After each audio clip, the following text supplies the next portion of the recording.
xong xong cái đạn chơi không cái cây này là rồi đã ho đã mua bó giặt cái bạn cái ho của nhóm thơ chi nhà nó này à lắm đây ngay nha đi ra hơi mà chỗ ai đây đây mà lâu mà đây thì xây mấy đấy nhanh ngay mình tại cho ai nói đấy ngay ông đang bán ổn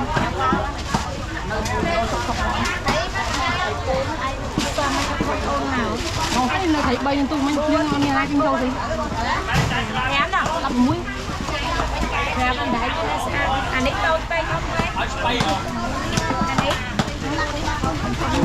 ô đây có muối nó cái lột mà tiếp men anh ấy ai trai đang cái lột kia cái lá á mơn con đẹp đó mơn con đẹp đó đừng đánh nhau mà kia ông nhà lúc này con luôn to này nè mình mới cho đây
riêng được dùng mà nhầm lạnh mà muốn được dùng riêng mình tên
quê tôi tin quê nữa đó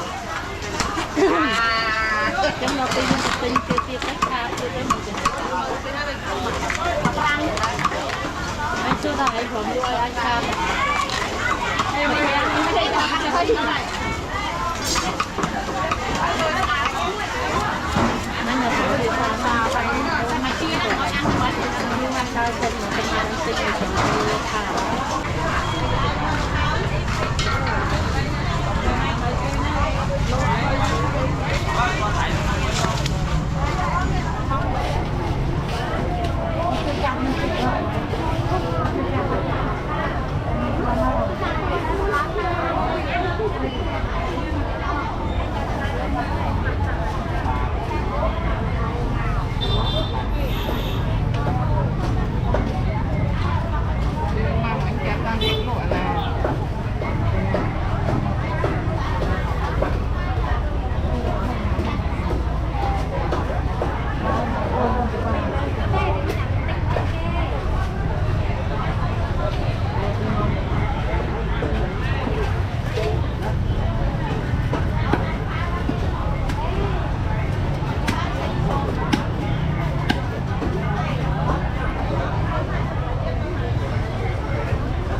đây hả ra ngồi đây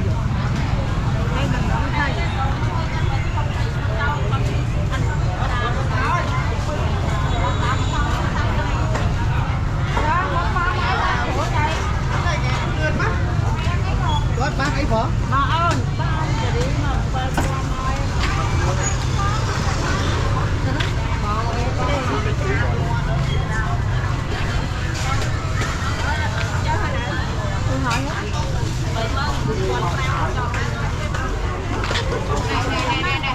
tại tập khuôn này là anh đi canh đi sắm thôi mau sáng cho mai đi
bao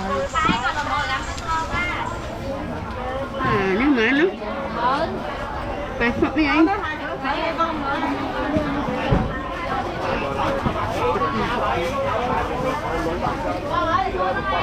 không phật này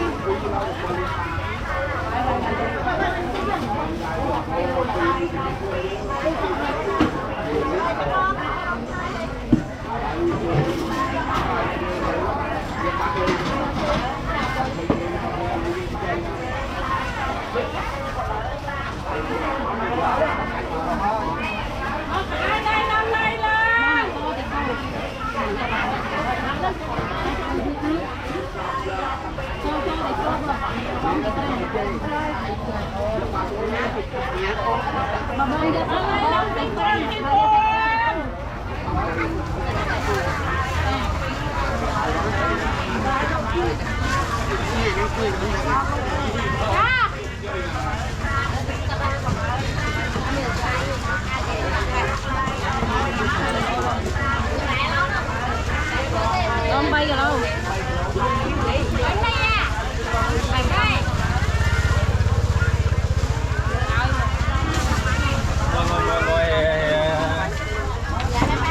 Còn tinh sạch chấm chừng anh.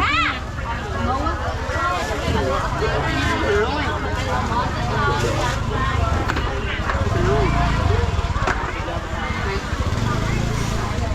Con trai thôi.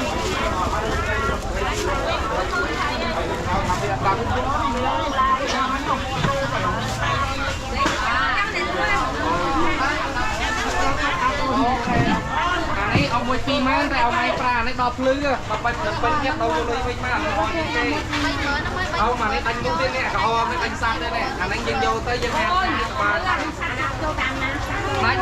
anh sẽ làm sát đi, mà còn họ đây. Ông mà này vui đọp thì nó yếu lắm lại nó không phải sát đi sát.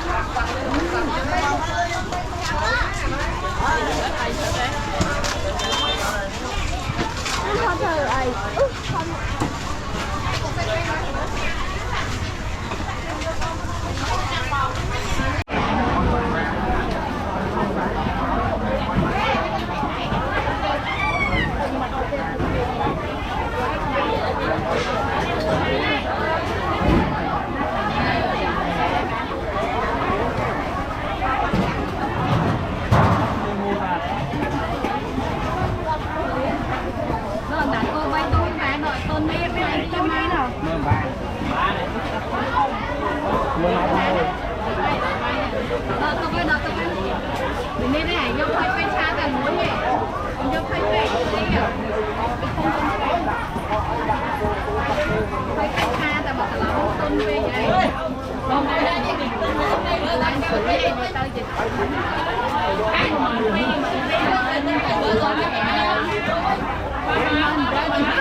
cô chia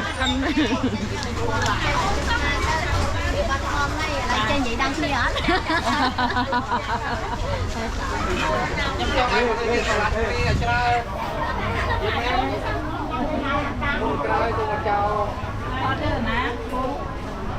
Did all YouTube? You all YouTube?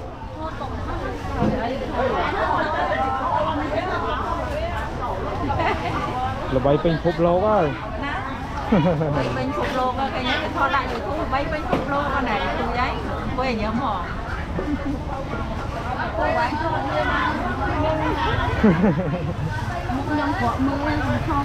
À đấy để cho camera xa đấy. Thì chạy đi đi.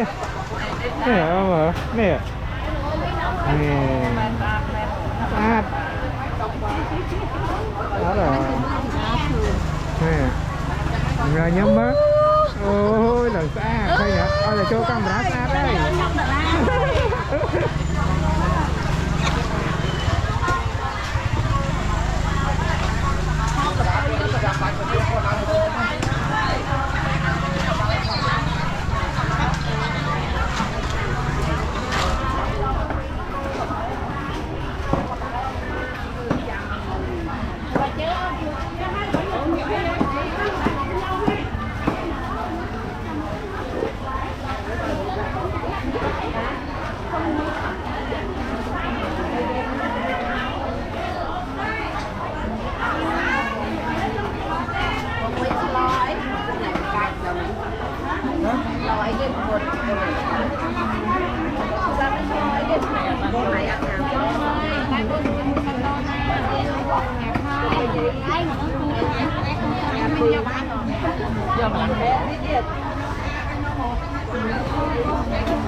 Hãy subscribe cho kênh Ghiền Mì Gõ để không bỏ lỡ